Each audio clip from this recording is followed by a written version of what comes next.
Ayan, ngayon po ay special na Sunday kasi ngayon po ay Mother's Day. Kaya kung may katabi kayong mga nanay, batiin po ninyo ng Happy Mother's Day! Happy Mother's Day po sa inyong mga nanay. Salamat po sa inyong buhay. At medyo maisip po na po, baka mahina po yung boses ko, teacher. Paki-adjust na lang yung volume kung hindi po ako narinig. Magsimula po tayo sa panalangin. Tayo ay manalangin. Ang maraming Diyos, maraming salamat po na dinala mo ang bawat isa sa amin, sa aming simbahan, upang papurihan ka, sambahin ka, at upang alalahanin na ikaw ang Diyos, ang hari ng aming buhay. Dalangin po namin sa oras na ito, sa aming pakikinig. Buksan niyo po ang aming puso, isip, at mga tenga, Panginoon, na maunawaan ang iyong mensahe, Panginoon, at tanggapin ito na may pananampalataya. Tulungan niyo po kami na mamuhay bilang mga bayan mo, bilang mga bayang pinili mo at tingkod mo, Panginoon Diyos. Nawa, maranasan po namin ang pagbabago sa pamamagitan ng iyong Espiritu Santo. Kayo po ang manguna sa amin hanggang matapos namin ang araw na ito. Purihin ka nawa, ito po ang aming dalangin sa pangalan ni Jesus. Amen. No? Salamat po sa Diyos sa kalakasan na meron po tayo ngayon at nakarating po tayo dito sa kabila po ng ating mga pinagdaanan noong Friday at ng mga ilang araw po. No? Last week po, natapos po natin ang ating summer Bible School or Vacation Bible School for Children at ang ating team po ay Kingdom Generation. No? At nais ko pong ibahagi, hindi lang sa mga bata, kundi sa atin po lahat, ano po yung pinag-aralan namin o yung natutunan namin noong nakaraang linggo. Kaya ang title po natin ngayon is Who We Are in Christ. Dapat po natin maunawaan kung sino tayo kay Kristo. Kasi nung sumampalataya po tayo kay Jesus, binigyan niya po tayo ng new identity. Sabihin niyo nga, new identity. Or bagong pagkatao. Sabihin niyo, bagong pagkatao. Ayan, kapag hindi po natin naiintindihan ang ating bagong pagkatao, hindi po natin malalaman kung paano tayo dapat nabubuhay. No? Maraming Kristiyano, ang hanggang ngayon, ang alam lang nila ay kailangan lang nilang mag-attend ng Sunday. No? Sa mga Christian lang sila gawing linggo. Pero nais ng Diyos maunawaan natin kung sino tayo dahil tayo na ay sumasampalataya kay Jesus. At ang ating pagkatao ay matatagpuan natin hindi kung anong sinasabi ng iba, sinasabi ng mundo, kundi sa Diyos at ang ginawa ni Jesus para sa atin. Yung ating pong mensahe mula sa anong aklat po? Mula sa aklat ng unang Pedro o First Peter. Sa katunayan, sinulat ito ni Peter para sa kanila. Basahin ko po muna sa verse 1. Peter, an apostle of Jesus Christ, to God's elect, exiles scattered throughout the provinces of Pontus, Galatia, Cappadocia, Asia, at Bithynia. Para kanino daw po isinulat ni Pedro yung kanyang aklat? Para po sa mga hinirang ng Diyos, sa mga sumasampalataya kay Jesus na mga exiles or scattered sa iba't ibang lugar. Bakit po kaya sila ni-exile o nakakalat sa ibang lugar? Dahil po sa nararanasan nilang persecution or suffering dahil sa kanilang pananampalataya. Dahil sa panahon po nila, hindi po nila malayang na ipapahayag ang kanilang pananampalataya. Marami po sa kanilang naghihirap, no? Nawalan na ng kanilang buhay, ng kanilang security, dahil po sa persecution or paghihirap na nararanasan nila dahil sa kanilang pananampalataya. Sa ganitong sitwasyon, ipinaalala po sa kanila ni Pedro kung sino sila kay Kristo. Sa inyong mahirap na sitwasyon, alalahanin ninyo kung sino kayo kay Kristo. Paano po kaya tayo makakarelate? Hindi naman po tayo nakakaranas na ng persecution. Meron po bang ikukulong dito pag nagbasa ng Biblia? Parang wala na. No? Sa bayan po natin, especially sa Pilipinas, tayo po yung only Christian nation in Asia or in the world, no? Kasi halos lahat po sa atin kilala si Jesus, hindi po tayo nakakaranas ng katulad ng naranasan nila. Pero sa katunayan, hindi man po tayo nakakaranas ng physical persecution or exile. Nararanasan po natin ito bilang mga alagad ni Kristo. Halimbawa, from physical exile to cultural exile. Nagiging foreigner po tayo sa sarili nating bayan kasi kung paano po tayo nabubuhay, yung values na pinanghahawakan natin ay kaiba sa mga pamumuhay ng ibang tao na hindi naniniwala kay Jesus. Kung yung ibang tao ang gusto lang nila sumikat, yumaman, magkapera, tayong mga Kristiyano, ang gusto natin ay hanapin ang kaharian ng Diyos, sundin ang kalooban ng Diyos, paglingkuran ang Diyos, at alamin ang kanyang katotohanan. From persecution to pressure, no? Na parang tayo po ay na-out of place, no? Kasi sa mundo kung saan wala nang halaga ang Biblia, wala nang halaga ang salita ng Diyos, tayo po, anong ginagawa natin sa ating church? Nagbabasa ng Biblia araw-araw, nagme-memorize ng mga memory verse, naglilingkod, nagsiserve sa Panginoong Diyos, at minsan, iniiwasan po, madalas at dapat iniiwasan natin yung mga bagay na mali sa paningin ng Diyos. At ano pong mararanasan natin? Pressure. Bakit ka ba hindi sumasama sa amin? O bakit ba hindi mo ginagawa ito? Bakit yan ang ginagawa mo? Na hindi po namuunawaan ng ibang tao dahil sa ating pananampalataya. Kaya meron din po ba tayong paghihirap bilang mga Kristiyano sa ating buhay ngayon? Meron o wala? Meron. Hindi ko katulad ng paghihirap nila. Ganun din po tayo ay nakakaranas. At ang ating pag-asa ay sa buhay na walang hanggan at sa muling pagbabalik ni Jesus. Yung mundo po, anong paniniwala nila? You only live once. Gawin mo na lahat na gawin mo kasi isang beses ka lang mabuhay. Kahit mali, gawin mo na. Pero sa ating pong mga Kristiyano, anong paniniwala natin? Meron tayong buhay na walang hanggan. Dapat ko panatilihin ang buhay ko na malinis. Dahil sa buhay na walang hanggan, makakasama ko ang Diyos magpakailan. Naunawaan niyo po, sa ganito pong sitwasyon ng ating buhay, na parang kakaunti na lang po yata yung naisumunod sa Diyos, ipinapaalala po sa atin ng Biblia ni Pedro kung sino po tayo kay Kristo. For all genuine believers, ipinapaalala po sa atin ng Diyos who we are in Christ. Naunawaan niyo po. At ang sabi po ng ating Bible reading, basahin po natin. Ngunit kayo ay isang lahing pinili, mga maharlikang pari, isang bansang hinirang, bayang pag-aani ng Diyos. Pinili upang magpahayag ng mga kahanga-hangang ginawa niya. Siya ang tumawag sa inyo mula sa kadiliman patungo sa kanyang kahanga-hangang kaliwanagan. Sabi po sa English, but you are a chosen people, a royal priesthood, a holy nation, God's special possession, that you may declare the praises of Him who called you out of darkness into His wonderful light. So, ginamit po, hiniram ni Pedro yung mga salitang ito, chosen people, or priesthood, holy nation. Sino po kaya yung unang tinawag ng Diyos ng mga chosen people?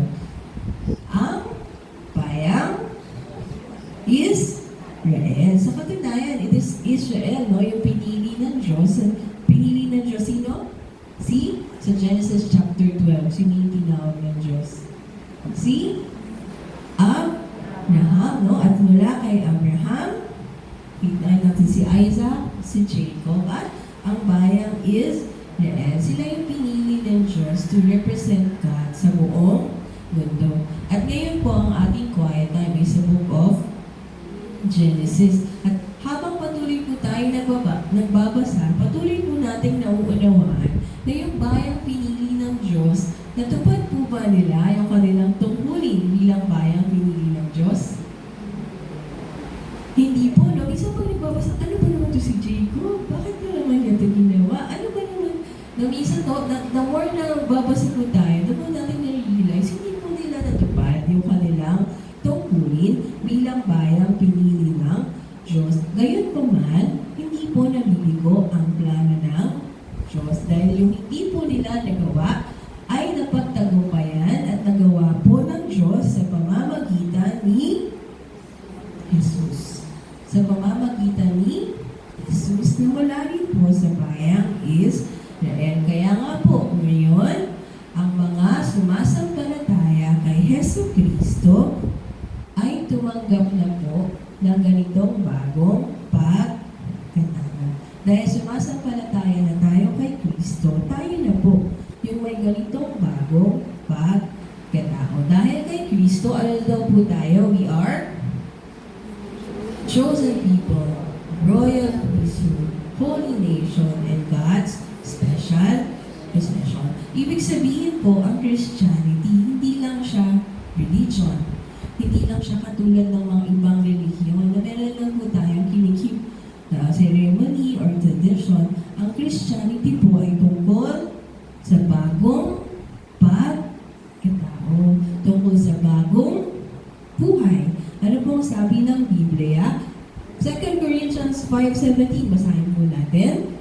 Therefore, if anyone is in Christ, the new creation has come, the old has gone, the new is here.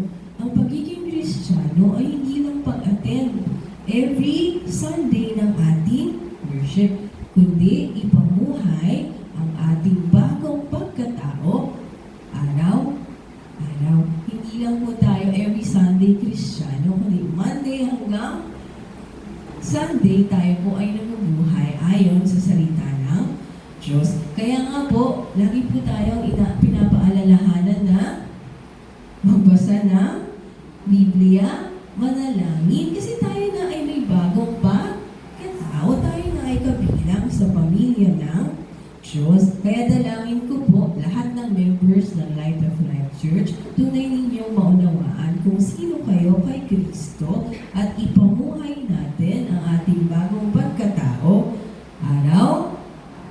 araw, no? At kaya lang marami sa atin, no, hindi po nauunawaan kung sino tayo, kaya hindi natin alam kung paano tayo na bubuhay. Kaya nais ko pong makinig kayo at dalangin ko po, maalala namin ito sa inyo buhay. Una, sino daw po tayo kay Kristo? Number 1, we are chosen by God. Sabi sa 1 Peter 2:9, but you are a chosen people. Ngunit kayo ay isang lahing pinili. O sabihin mo sa katabi mo, pinili ka. Pinili ka. You are chosen. You are chosen. Tama, no? Okay lang kahit di ka niya pinili kasi pinili ka naman ng Diyos, no? We are chosen by God. Siyempre, babalikan po natin yung Old Testament kasi hinirap din po ni Pedro yung idea ng pagiging chosen sa bayang Israel. Pinili po ng Diyos ang bayang Israel. Bakit po? Dahil sila ba yung pinaka-malalakas? Pinaka-mababait? Bakit po kaya yung Israel? Ba't hindi mga Pilipino kaya ang pinili ng Diyos, no?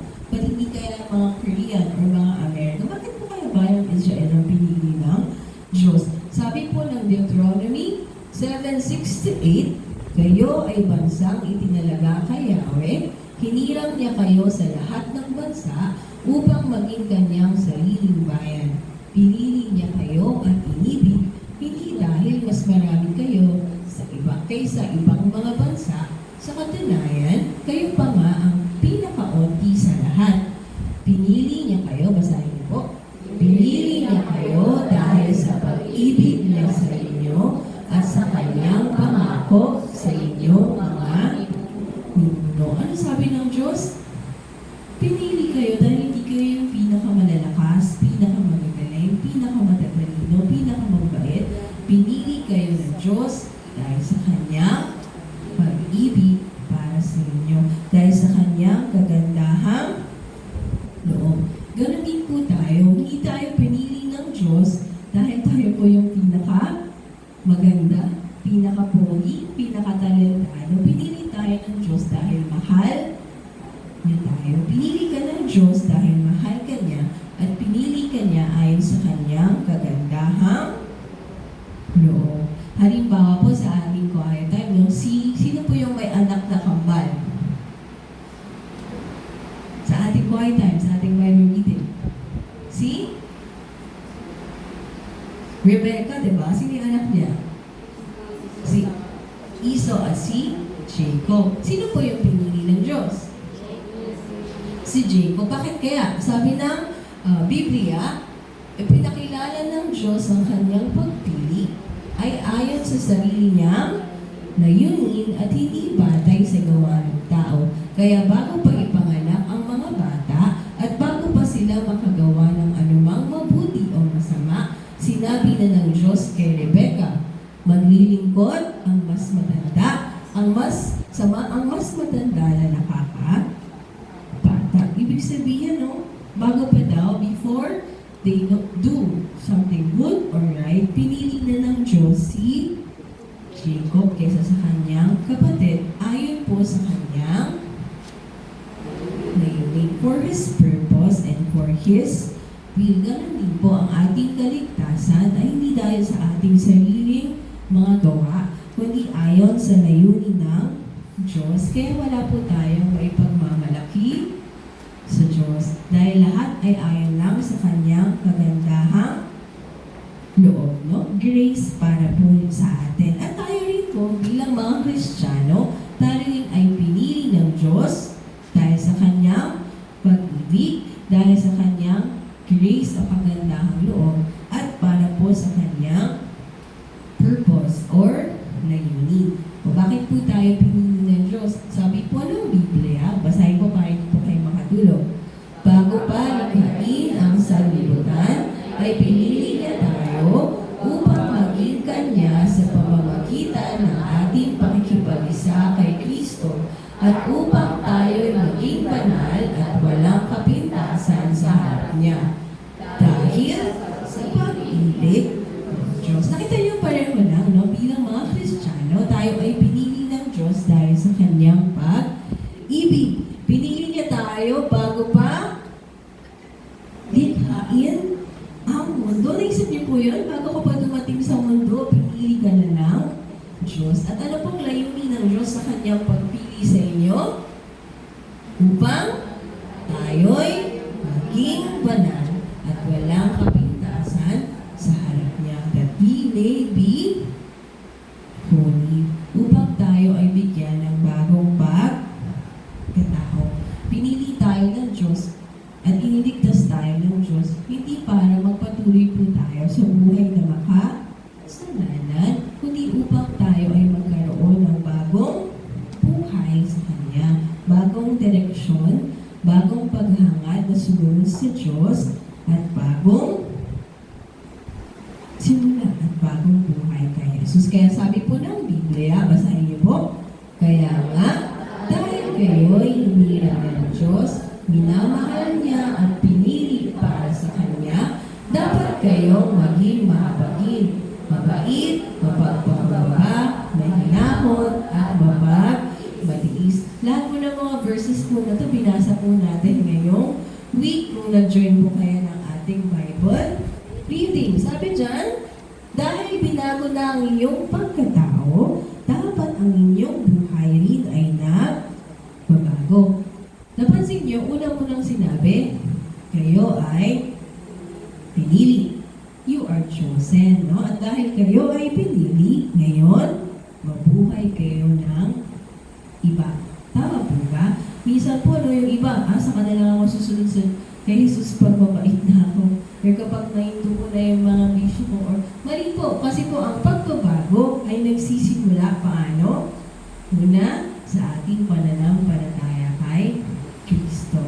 Pag tayo na ay may bagong pagkatao kay Jesus, siya po magsisimula ang ating pagbabago. Naiintindihan niyo po? Kaya tayo mga Kristiyano, dapat po natin ipabuhay ang ating bagong pagkatao at hindi na po yung katulad ng dati. Kasi tayo po ay pinili ng Diyos para sa kanyang layunin. Naunawaan niyo po ba? Naunawaan niyo po? So, sino po kayo? Sino po tayo kay Kristo? We are chosen. O sabihin mo sa sarili mo, I am chosen. Tama, no? Pinili ka ng Diyos. Minsan iniisip ko, Lord, bakit mo pinili? Hindi nga ako karapat. Dapat, no? Pero pag iniisip ko, lahat ay ayon sa iyong kagandahang loob. Kaya magpapasalamat na lang po tayo sa Diyos, no? Na hindi niya po tayo hinayaan magpatuloy sa dati po nating buhay na malungkot, no? Na makasalanan, na magdadala sa atin sa kapahamakan. Hindi pinili niya tayo at tinawag niya tayo sa buhay na walang hanggan at kaligtasan. Iniisip ko siguro po, hindi ako pinili ng Diyos at hindi ako tinawag na malingkod ng Diyos. Baka mayaman nga ako, pero malayo naman po ako sa Diyos. Kaya nagpapasalamat po ako sa Diyos na kahit marami pong paghihirap ang buhay Kristiyano, nananatili po tayo malapit sa Kanya. At meron po tayong pag-asa at kapayapaan dahil po tayo ay pinili ni Jesus para maging banal, no? Ipamuhay ang ating bagong pagkatao. Pangalawa po, alam niyo na to kasi dito to. Ano po? We stand for God. Tayo po ay naninindigan para sa Diyos. Kasi sabi niya dito, you are a royal priesthood, holy nation, mga maharlikang pari, isang bansang hinirang. Siyempre, babalikan po natin ulit ang Old Testament. Sa panahon po ng Old Testament, meron po silang priesthood. Ibig sabihin, ang mga ordinaryong tao, hindi po sila maaaring makalapit sa Diyos. Kailangan meron po silang middleman. Sino po yun? Ang mga pari. Kaya po yung mga pari, sila po yung tatanggap ng kanilang mga kaloob or sacrifices. So, yung pari po yung mag-aalay sa Diyos para sa kapatawaran ng kanilang mga kasalanan. Hindi po lahat sila pwede lumapit. Naalala niyo po, no, sa panahon ni Moses, merong harang. Ngayon lalagpas siya. Hindi kayo pwede lumapit sa Diyos. At meron din po silang tinatawag na high priest, no? So, isang beses lang sa isang taon, pwede siya pumasok dun po sa most holy place para mag-alay ng atonement or kapatawaran ng kasalanan ng mga tao. Pero ngayon po, kay Kristo, ano tawag po sa atin? We are a royal priesthood. Tayo po ay mga maharlikang pari. Yung pagiging pari, hindi na lang siya exclusive para sa group. Sino po yung mga tinawag, yung tribe na tinawag para maging pari? Mga Levites. Pero ngayon, kay Kristo, tayo pong lahat ay mga maharlikang pari. Royal priesthood, ibig sabihin po, ang mga taong na kay Kristo, meron po tayong kanayaang lumapit sa Diyos. We have direct access to God. Yung pagiging pari, hindi na siya exclusive, kundi inclusive na para sa ating sumasampalataya kay Kristo. Kasi sabi ng Biblia, basahin po nga ninyo, therefore, since we have a great high priest who has ascended into heaven, Jesus, the Son of God, let us then approach God's throne of grace with confidence so that we may receive mercy and find grace to help us in our time of need. Dahil po natupad na ni Jesus ang kanyang pangako, no, ang kaligtasan, natapos niya na po ang ating salvation nung siya ay namatay sa krus at umakyat sa langit at siya na po ang ating hari. Sabi dito, let us then approach God's throne of grace with confidence.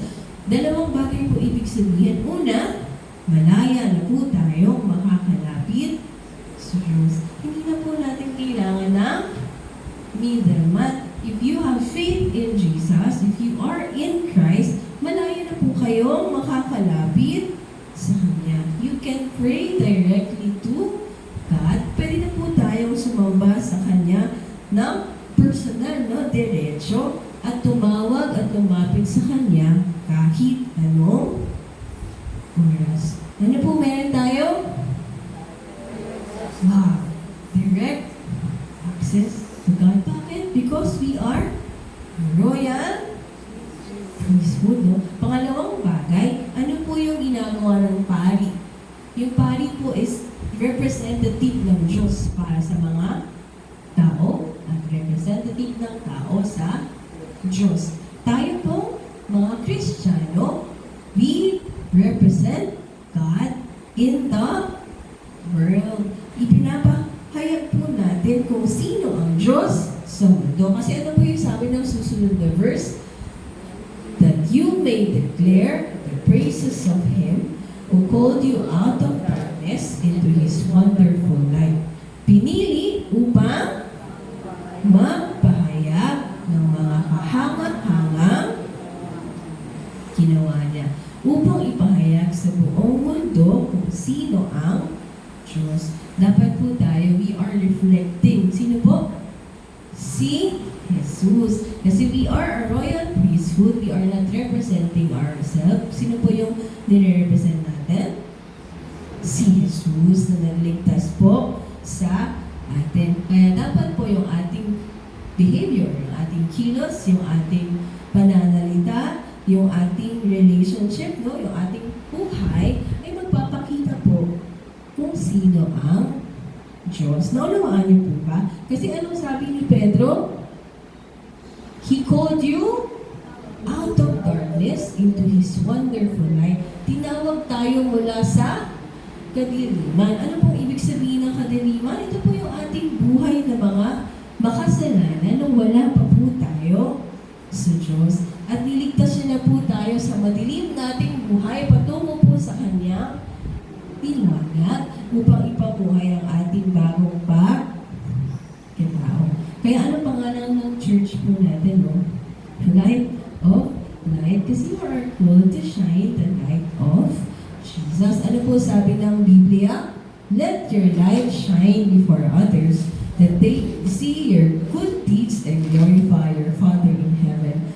Gayon din naman, dapat ninyong paliwanagin ang inyong ilaw sa harap ng mga tao upang makita nila ang inyong mabubuting gawa at papurihan ang inyong Ama na nasa langit.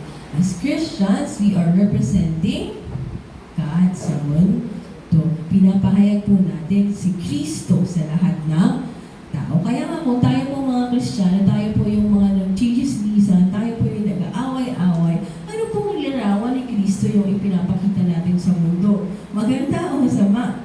Masama, di ba? Kaya dapat po ipamuhay natin ang ating bagong pagkatao. Kasi po na kay Kristo na po tayo. Ano pong purpose natin is to shine yung light of Jesus and to share the gospel, yung kaligtasan ng Diyos sa lahat ng tao. Hindi po natin kinakaya. Kasi ano po yung number 2? We stand for God, no? Dapat po hindi natin ikahiya kung sino tayo, hindi po natin itago yung katotohanan, kundi ipahayag natin kung sino si Jesus. Hindi na po tayo mabubuhay sa kadiliman, kasi nasa liwanag na po tayo. Magiging iba po tayo kaysa sa pamumuhay ng mundo. Kung nasaan po kayo, whether you are a student, you are working, or kahit sa inyong kapitbahay, sa inyong mga tahanan, you are representing Christ. Kasi you all already is royal priesthood. We need to stand for God. Nawaan niyo po. Siyempre, hindi po natin magagawa kung wala ang tulong ng Diyos at wala ang Espiritu Santo. Kaya, ano pong paalala lagi ng church? Lumapit tayo sa Diyos, sa Kanyang salita at sa panalangin. At huling bagay, day 3, we belong to God. Sabi sa verse 9, no? Ay, sa verse 10, kayo'y hindi bayan ng Diyos noon, ngunit ngayon, kayo'y bayang hinirang niya. Noon ay hindi kayo nakakatanggap ng habag, ngunit ngayon tumanggap na kayo ng kanyang habag. You are God's special possession. Once you were not a people, but now you are the people of God. Once you have not received mercy, but now you have received mercy. Hindi naman po ni Pedro to nung wala kay Propeta Hosea. Si si Hosea po, no, dahil po rebellious o makasalanan po ang bayang Israel, pinahayag ni Propeta Hosea, no, na kayo na ay hindi bayan ng Diyos. Hindi niyo na matatanggap ang kagandahang loob ng Diyos. Pero dahil po sa awa at pag-ibig ng Diyos para sa kanyang bayang pinili, ano po sinabi ni Propeta Hosea? I will say to those called not my people, you are my people. And they will say, you are my God. Tayo po, no, bilang mga Kristiyano, dati po tayong malayo. Siyempre, hindi po tayo bayang Israel, tayo po ay mga hentil. Dati po tayong malayo, tayo po ay inilapit. Dati po tayong hindi nakakatanggap ng kanyang habag. Ngayon, natatanggap po natin sa pamamagitan ni Kristo. And we belong to God. At dahil we belong to God, that changes po everything sa buhay natin. Binabago nito ang lahat sa ating buhay. Sabihin nyo nga, I belong to God. I belong to God. Kaya po tayo ay, sabi sa verse 9, no, we are His special possession. Kunyari po, nagpunta kayo sa museum, no? Pag nagpunta po tayo sa museum, meron doon mga damit, mga wallet, mga sombrero. Kung isipin natin, ano po special sa mga gamit na to? Bakit po siya special? Dahil po sa may-ari. Tama po ba? Ito ginamit to ni ganitong bayani. Ito ginamit to ni Jose Rizal. Ito ginamit po. Ano ba yung mga gamit na special na tinatago sa museum, no? Naintindihan niyo po? Ganon din po tayo dahil we belong to God. Tayo rin po ay special. No? We belong to God. Dahil po tayo ay niligtas na ni Jesus sa ating mga kasalanan. At mahalaga po ito, lalo po kung tayo po ay nakakaranas ng problema sa ating buhay. Ano man pong sitwasyon ng ating pinagdaraanan, alalahanin po natin na I belong to God. Dahil belong po tayo sa Diyos, yung ating pong mga paghihirap, hindi po yung katapusan ng ating kwento. At dahil we belong to God, yung mga pagsubok po natin sa buhay, hindi nagpapakita na iniwan tayo ng Diyos. Siguro pinabayaan ako ng Diyos. Mali, kasi you are already belonging to God. At yung mga paghihirap po natin ay hindi po inaalis yung ating pagkatao kay Kristo. Kaya po kayo po ay nahihirapan, napapagod. Alam niyo po, nung Friday talaga, ang hirap po talaga. Hindi ko na alam kung matatapos ko ba or hindi, no? Pero, alalahanin po natin that we belong to God. Kaya dapat po tayong magpatuloy sa ating lakad sa pananampalataya. And dahil po we belong to God, yun din po yung ating kalakasan na magpatuloy. Kasi alam natin na meron tayong pag-asa kay Jesus sa kabila po ng ating sitwasyon sa ating buhay at ang ating security ay nasa Panginoong Diyos. Kaya po pag mahirap ang buhay, ano sasabihin mo?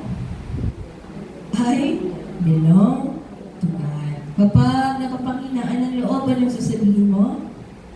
I belong to God. Pag walang pera, ano sasabihin natin? I belong to God. No? Pag mayroong mga umaaway sa atin, o nahihirapan tayo dahil sa mga ibang tao, ano sabihin po natin? I belong to God. Kung hindi mo sigurado kung ano yung future para sa iyo, ano po pwede mo sabihin sa sarili mo? I belong to God. Kaya meron po tayong lakas na magpatuloy. Kasi sabi ng Biblia na let us run with perseverance the race marked out of us. Dahil we belong to God, we will finish, or He will finish kung ano po yung sinimulan niya sa ating buhay. Naunawaan niyo po, ano po yung sinabi natin kanina? We are chosen, we stand for God, and we belong to God.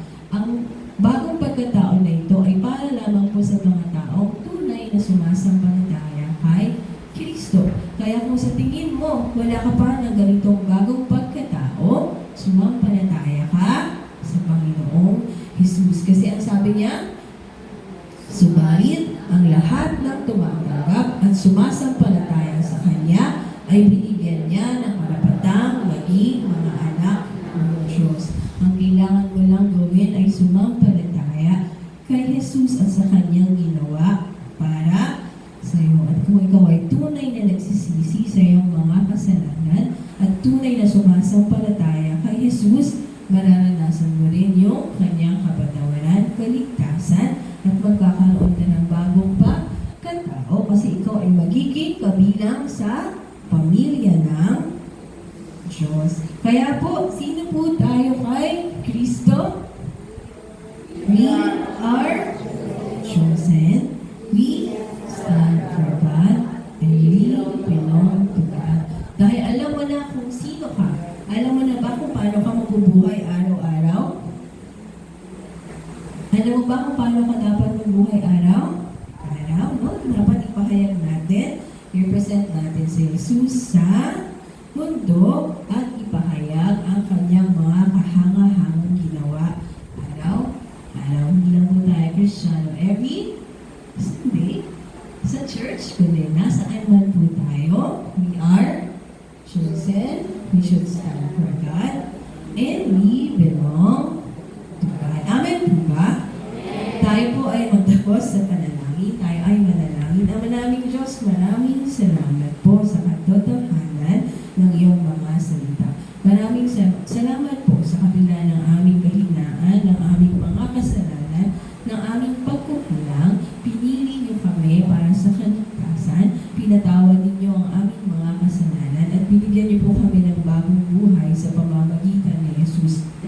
At para sa inyong layunin na kami ay maging banal at ipahayag ang iyong liwanag sa lahat ng tao. Dalangin po namin na ngayon na naunawaan na namin kung sino kami, subukan po namin at gawin po namin ipamuhay ang aming bagong pagkatao araw-araw.